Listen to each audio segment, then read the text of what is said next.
Right, Bismillah ar-Rahman ar-Rahim. Assalamu alaikum. Oh my God, you all sound dead. I know, this is the hardest part because it's literally just before lunch. Just before lunch. Well, assalamu alaikum to this session for Innovation for Good. As an old-timer fundraiser, this is a fascinating journey for me, especially to hear from three experts on this area.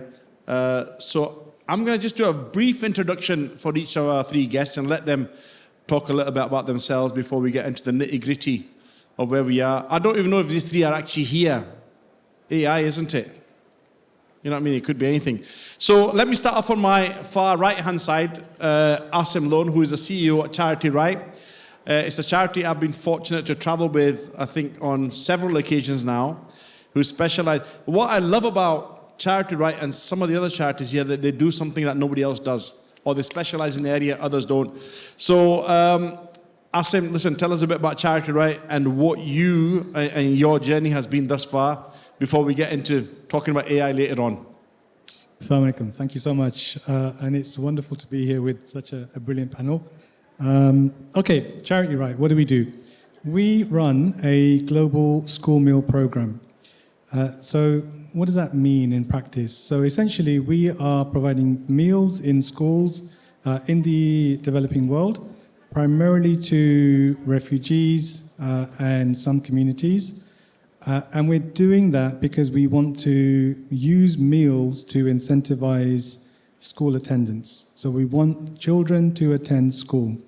Why do we want children to attend school? Because school is a safe space. It protects them from exploitation. The communities that we work in are really face very difficult scenarios. I won't get into the details, but very, very challenging situations that they face. These children are constantly faced with issues of exploitation, human trafficking, etc. So school is a safe space. But also, school is a place where you learn. You become educated. And so they come for the meals, but they stay for the education. So that, in a nutshell, is what it is that we do. Just to say that you've put your money where your mouth is, so to speak. I approached Asim kind of mid last year before the Muslim Tech Fest to say, look, they're looking for a charity to get involved. And you've been on a phenomenal journey over the last 12 months. So we're going to learn a little bit more about that, because you've managed to obviously get internal buy-in. And a lot of things that you're doing are really at the cutting edge now. So we'll come back to you in a minute. Our next guest is Dan Sutch, who's the co-founder and director of Cast. That is not a film. Dan, tell us about yourself and what the organization does. It's not a film yet. Not a film yet. Is your microphone on? Is my microphone on? It's not. I'll borrow your microphone. That's good. Thank you very much. Can we get that microphone? Is this microphone on? That one's working. Thank you so much. Thank you so much for the invitation to be with you. My name's Dan. I lead a charity called Cast. We turned 10 years old last week. Round of applause, please. 10 years, that's a good thing. Dan, there's a microphone. Just pass that one down. Wonderful, thank you. And we were set up specifically to help other charities figure out how to respond to the way in which people are using digital technologies in their everyday lives. So the new behaviours that we see from young people, from businesses, from our communities, and to think about what that means for how we best provide support. So we help charities think about the role of digital in their service delivery, the role of digital in their governance, their ways of working, how they can become more efficient or achieve even more. And certainly over the last 2 years, we've spent most of our time thinking about the impact of artificial intelligence in how we can use it and on the communities that we support. Brilliant. Thank you so much. And finally, last but not least, Eleonor does, who, I must pronounce that correctly? It's Dews. Dews? Yes. Okay, brilliant. I'll bear that in mind. You're head of data and privacy at charity law firm Bates Wells, who are here as one of the main sponsors. And you guys are also leading experts, or you must be, on AI. Well, we've done quite a lot of advice on it, particularly in the last couple of years. Delighted to be here. Good afternoon, everyone. So yes, I'm the head of data and privacy at Bates Wells, which obviously, we have a stand out there somewhere. So we specialise in charities, and I specialise in the data protection and new tech aspects of what charities are doing, giving them proportionate and pragmatic advice in this area. So data protection is my specialist area. I used to be a government lawyer, and I was lucky enough to be the lead lawyer on negotiations on the GDPR. So that's something that I've really specialised in now for a number of years. Also worked in the Foreign Office on EU law matters, and also in the Department for Exiting the EU, which was interesting. And I've written a book on the UK's departure from the EU and the legal implications of that. Brilliant. Thank you so much. I'm just going to go off script for a moment. AI is scary.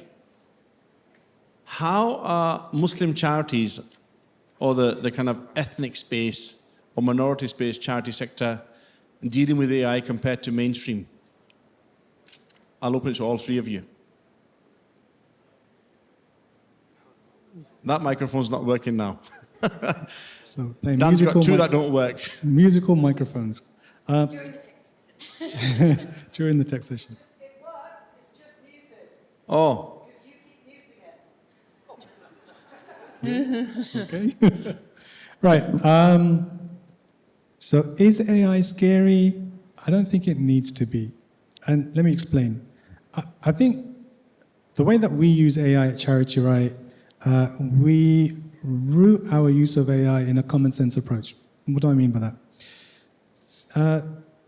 We only use AI to support what it is that we want to do, not to use it in a way that we don't know how to do something. I didn't explain that very well. So, for example, if we want to, I don't know, build an application, I would expect my tech team to know how to build that application. I wouldn't expect my tech team to use AI to build that application because they don't know how to build it, but actually to use AI to build that application because it's going to get them there quicker. Because ultimately, what is it that we're, like, take AI out of the equation, any technology for that matter. AI is new, it's been around for what, the last 2 or 3 years, in terms of the B2C space. But before that, we've had technology, in terms of apps, these devices, computers, around for the last, 30, 40 odd years. And so technology has always been part and parcel of organizations, businesses, charities, of course. And ultimately, why are we using technology? We're using technology because, yes, we want to create efficiencies. Yes, we want to improve. But ultimately, well, anyway, for Charity Right, we're using this technology because we want to empower our teams. We want to empower our teams to deliver the absolute best that they can. Because as organizations, our number one asset actually isn't technology, it's our people, it's our teams. And so if we can empower our teams to be the best that they absolutely can be, that's how we should be using technology, and that's how we should be using AI. So I don't think it needs to be scary. Dan, Eleanor?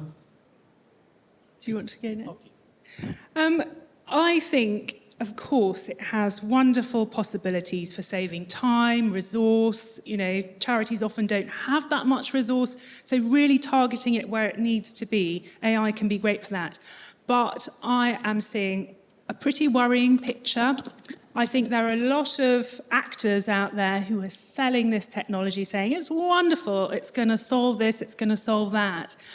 And if you don't know how to, and most people at the moment really don't know how to interrogate these systems to understand what they're doing, particularly when they're making decisions about human beings, I think that could be really dangerous. And you all remember the Horizon scandal. That wasn't necessarily AI, but it was a technological machine, an apparatus in the post office, which said that people were stealing money. And some of those people went to prison. Actually, the technology was flawed. And so I think we have to be really careful not to be delegating responsibility. And we're seeing a lot of that. People think, oh, this is machine-made decisions, so it must be right. You need to all develop the skills to interrogate this technology, use it as a tool, not as a decision maker. And there's masses of guidance, and I can talk a bit more about data protection law and how useful that is in interrogating this technology. But at the moment, I'm seeing potentially, I think, from what I see in my practice, horizon-type scandals happening right across the economy because this technology will be making unfair, biased and inaccurate decisions about people right across the economy if we're not careful. We'll come on to the frameworks and guidelines. Dan? Can I ask, can you put your hand up if you've played with ChatGPT or Copilot, any generative AI in the last 2 years? Brilliant. That's most people. Can I ask, not most people, many people? Okay. Can I ask how many of your organisations have got some kind of policy in place or some training in place to support your teams? Yeah, that's about right. So what we're seeing is at the moment, the use of generative AI is driven by individuals, people who want to explore it, to figure out how it might be useful in their work, and it's not being led by organisations through a governance lens to think about safety and risks and concerns. So the first thing is, we know that ChatGPT got to 100 million users in just 3 months. It took mobile phones 11 years to get to that level of use. It's now being used by 500 million people every week. So there's this huge adoption of people trying to figure out what the role of these tools are for themselves rather than through an organisational lens. And when we look at the surveys across the current UK charity sector, somewhere between 60 and 75% of people who are responding to surveys about AI say they're using it or planning to use it in their work. Whereas in smaller organisations, it's fewer than 20%. So we're seeing a real kind of growth in the number of people who are playing with it, fewer organisations making sense of how it works well within their organisations, and beginning already to see a separation between larger charities and smaller charities. So, Eleanor, you mentioned guidelines. So I think generally it'd be interesting to hear from all three of you about the guidelines and the framework that we have to put in place to make sure it doesn't become biased for algorithms. We don't go similar to the Horizon scenario. If everybody here in the room is using it, but there's no policies in place, only a handful of people put up a hand to say there's a policy in place, how do we go from here? Yeah, I mean, I think that's such a key issue because there are actually ways of making sure that this works properly. So the Information Commissioner's Office has got a brilliant website which not only sets out the governance structures that you should have, but it sets out templates. What you need to do if you're deploying these systems, particularly in relation to human beings, to evaluate their performance and that sort of thing, is called a data protection impact assessment.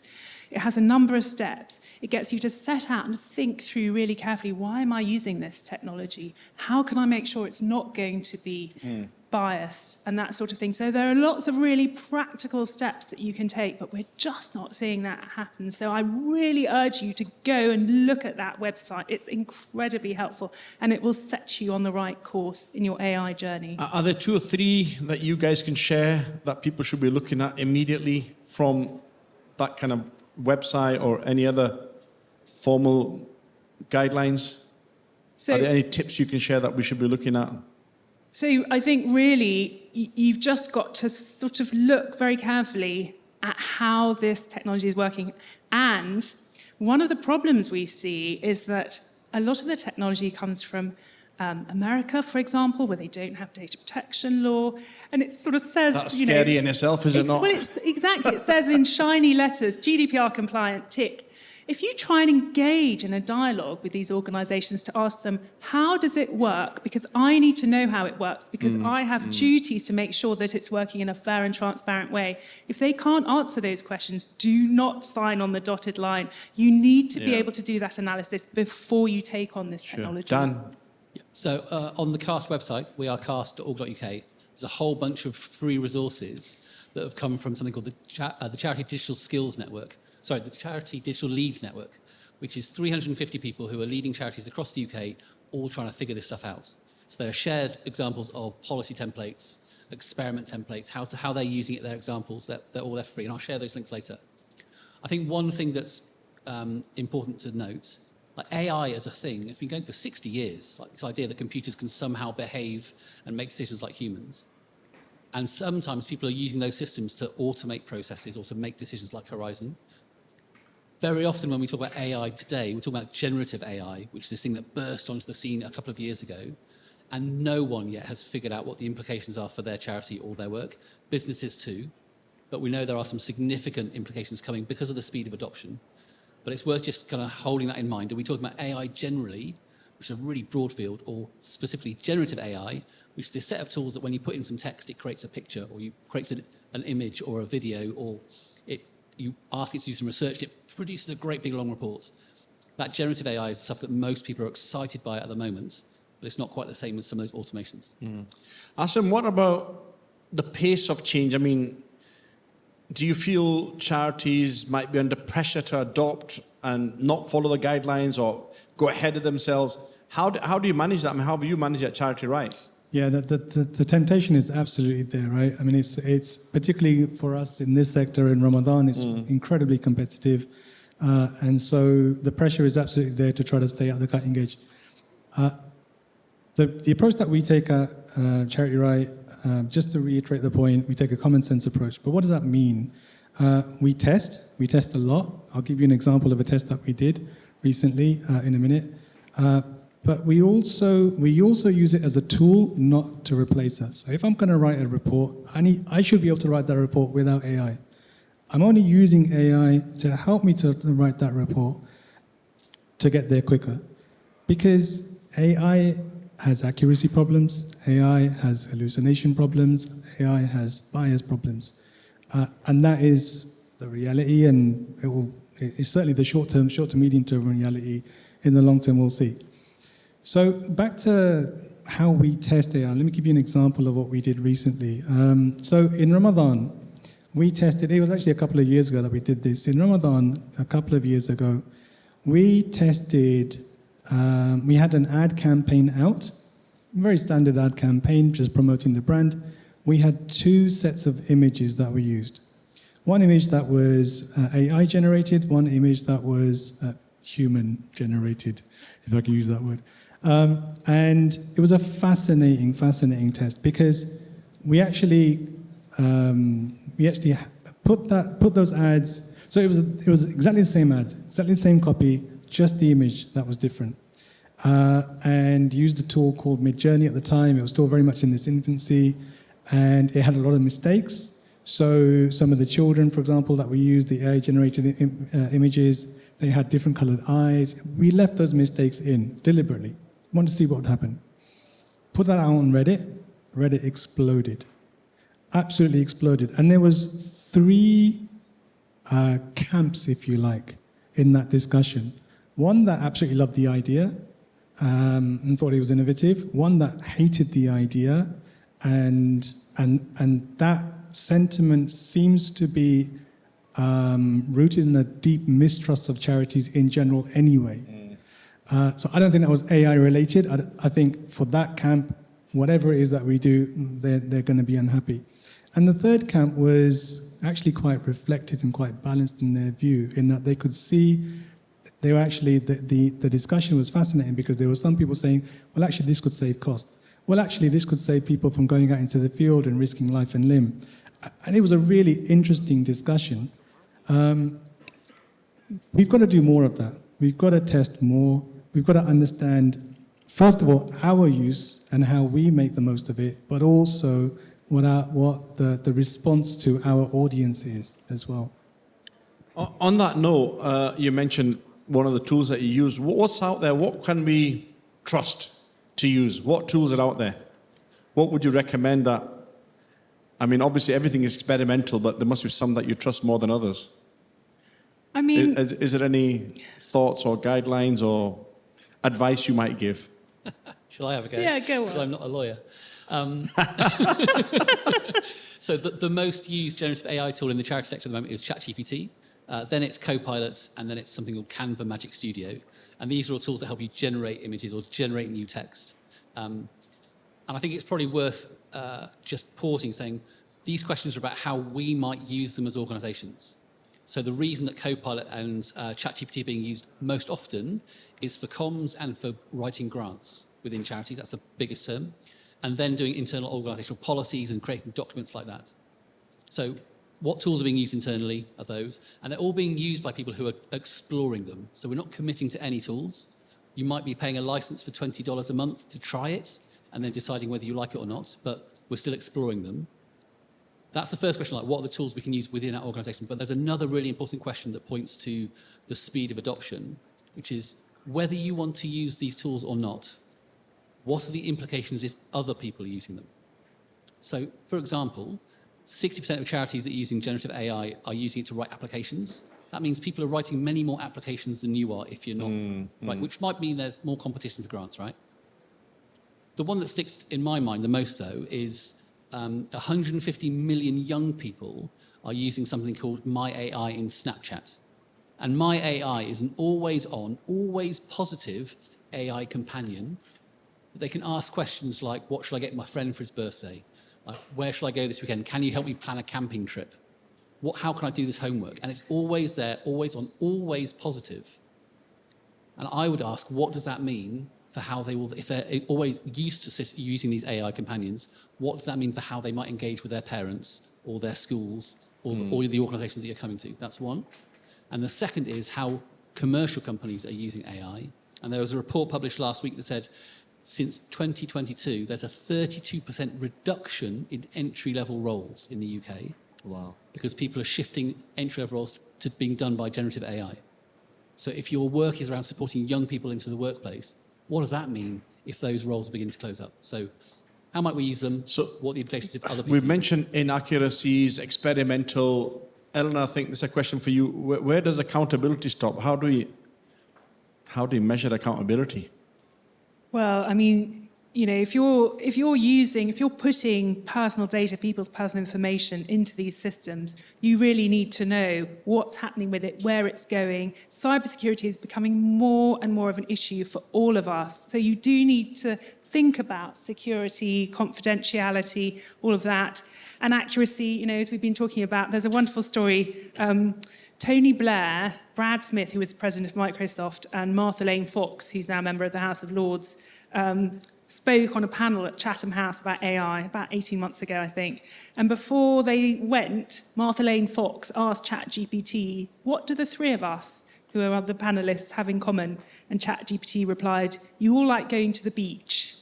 You know, so, I mean, you know, there are sort of anomalies and things. You really do need to make sure that what it's sort of putting out isn't misleading. And in terms of other issues, particularly as we're seeing, you know, some charities are using AI to profile donors, for example. That really, you know, the regulator would see that as high risk processing. So you really need to make sure that you've done your impact assessment, that you know that this is working in a way which is secure, fair, transparent, all of those principles, and you've got to document that and have proper governance in place. So this is not just you buy the tool and you do a bit of, you know, box ticking and that's it. You're taking on something which has a real risk for people and you need to keep checking how it's working. How do we ensure the human touch remains?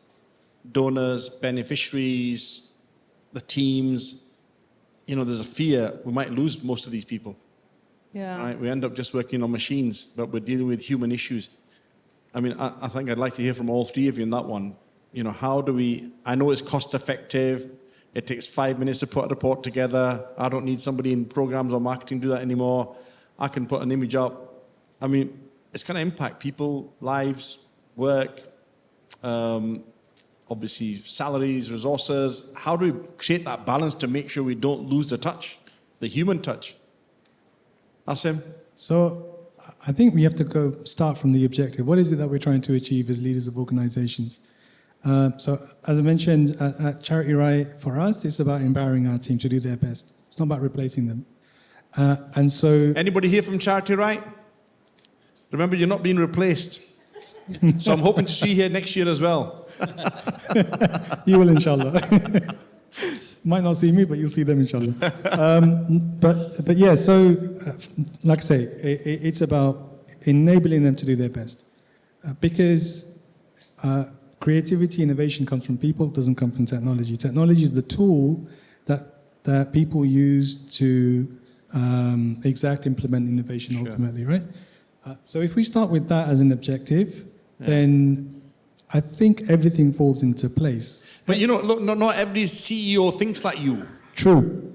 Sure. And that's a danger, isn't it? Sure. Because not everybody thinks about its empowerment, its efficiency, its cost saving. Right, we can get rid of some people.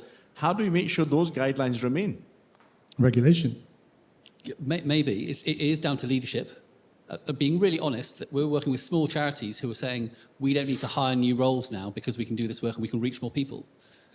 There are those organisations who are saying we're not filling the vacancies we have, and that means we can become more sustainable as an organisation. We're seeing from the corporate world a huge cut. Microsoft laid off 20,000 people in the last 2 months. Wow. We're seeing, and so it's about leaderships being able to make decisions, and that's not about the technology. That's about running a business or a charity and an organisation and how you're making decisions. But when we think about the last session in here, that was like how do we become more financially sustainable? How can we ensure we're here to support the communities? It's really tough to say we can have a leaner team and become more sustainable. So it's tough decisions. And we know with other organisations where they are driven by profits, or if they're driven by helping their small business become more sustainable, they will make decisions that we don't want to. Eleanor? I mean, it is just a tool. Apple put out a research paper about 3 weeks ago which talked about AI as being the illusion of thinking. So you do need to have people in your organisation who can sort of critically analyse what it's putting out. And, they might then be freed up, if it is saving time, to do something else, which is human, which is about reaching out to people, which is about all the things we all really care about. So yes, I think it can free up time, but do not let it take over and believe that it can think, because it can't. It's just sort of patterns, really. And the more complex the task the Apple researchers found, the more it just sort of rather fell apart. Before we go further, did you say 10 minutes left before Q&A? I've got 10 minutes including Q&A. Right, okay, brilliant. So listen, before I get final remarks from you, let's take some questions from the audience. Do we have anybody with their hand up with a question on innovation for good? Hi there. This may have been answered already, but it's been on my mind for a while. What's the difference between AI and robotics? So usually robotics talks about machines that can move, and AI describes computers. Academia. Would that be right? AI is more academic, and robotics is machines. Kind of, AI is about trying to have computers think like us and make decisions like us. Robotics is about can they move like us. What's really fascinating is where those two things come together. That's scary. Yeah. That's the thing I was talking about earlier. If AI came in and started helped machines to think, we're finished. I mean, it's already happened. I met an AI robo-dog a few weeks ago that was let loose in Sherwood Forest in Nottingham to go and measure terrain that humans couldn't do. So from a research perspective, you go, that's amazing. Wow. But I saw an AI robo-dog. That was really frightening. So thank you, that's good. But in like an office environment and stuff like that, robotics is more about process following and process engineering, and then finding it difficult to distinguish between, well, can AI do that, or is that AI, or how do we embrace it? Yeah. And so what we're seeing across the digital leads network is people mapping out some of those processes, and do you know what the phrase they use is? Imagine that AI is like having an unlimited interns.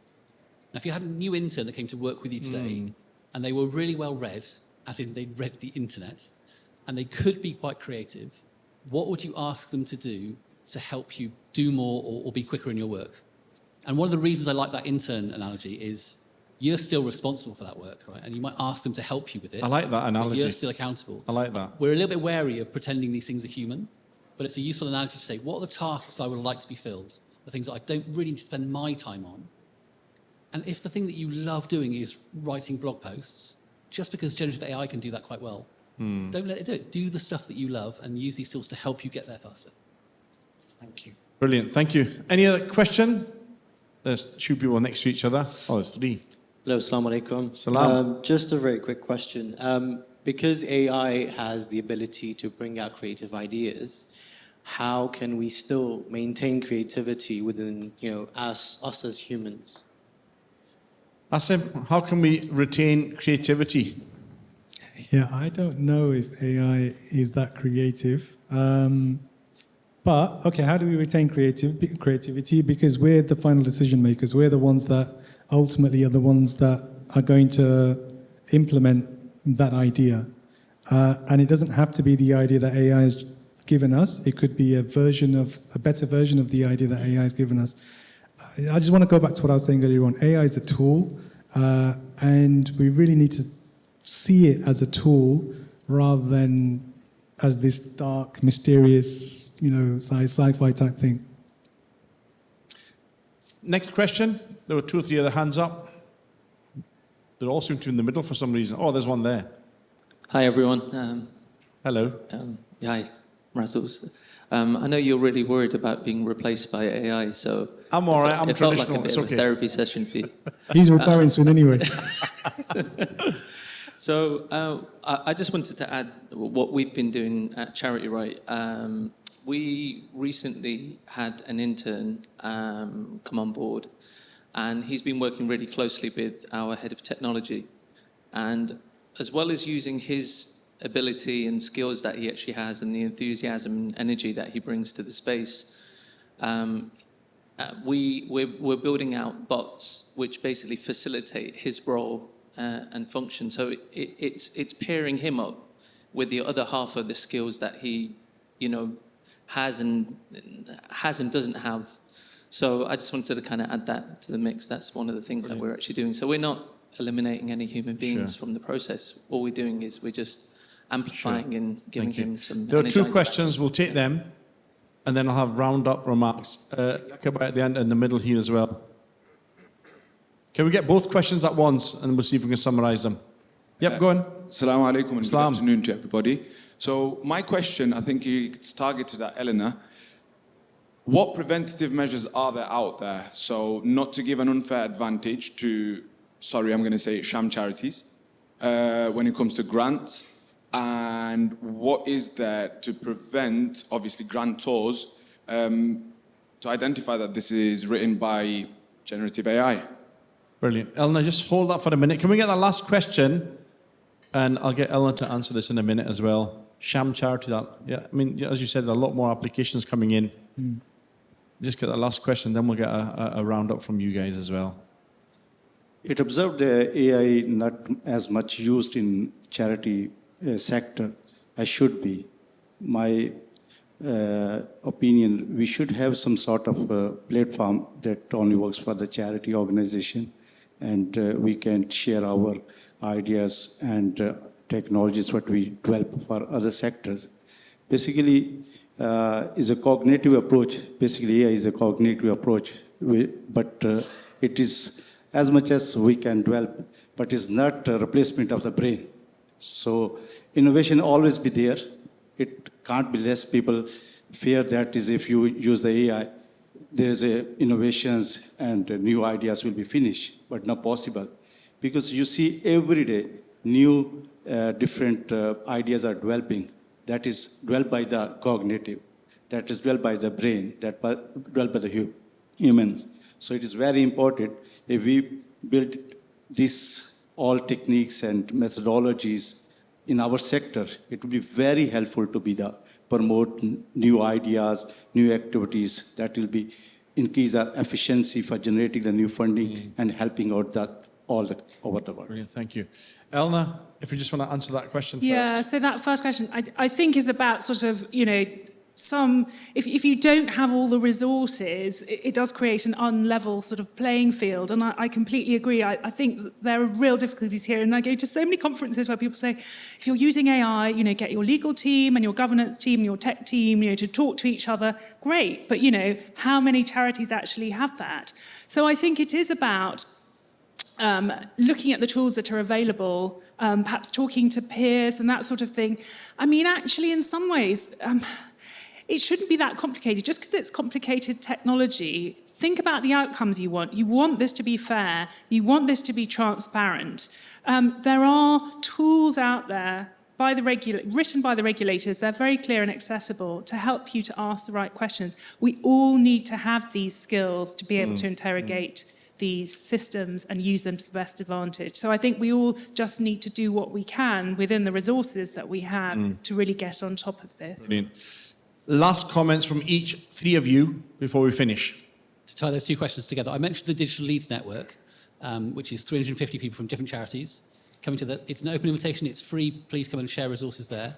It is a whole neighbourhood approach, as you've said. The only way we're going to figure out the answers is by doing this stuff together. We also host something called the AI for Grant Makers peer network, which is 250 people from 220 grant-making organisations across the UK trying to figure out the role of AI in their work too. No one has the answers. Everyone's trying to answer that question. Everyone's trying to make sense of it. The only way we're going to do it is by sharing examples of where we're trying and where it has worked and hasn't worked, and making sure we're moving together as a collective.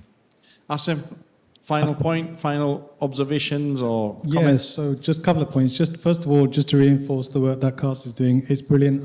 I've benefited from them immensely, so absolutely do use them. Just a final thought, and really just a reiteration. Yes, it's exciting. Yes, it's scary. Yes, it's mysterious. Yes to all of those things. However, it is just a tool, and we've got to really get our perspective right on AI. Ultimately, AI is a tool. AI is only going to take over if we let it. This is a tool. This didn't take over, right? Our phones are a tool. They didn't take over. AI is not going to take over unless, of course, we let it. That dog in Sherwood Forest is going to take over. Dan, final comment? Let's see. I think the biggest question we should ask ourselves is, what are the implications if other people are using AI?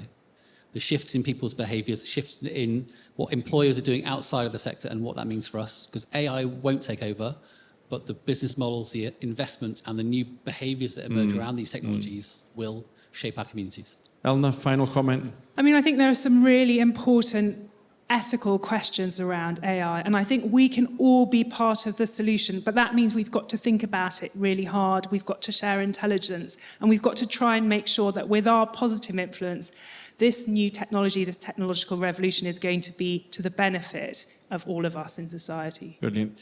Can we give it up for Asim, Dan and Eleanor, please? Just one comment, just to plug MCF. If there's any sham charities out there applying for grants, nobody should accept it unless they're part of MCF. Have a lovely lunch. Assalamu alaikum.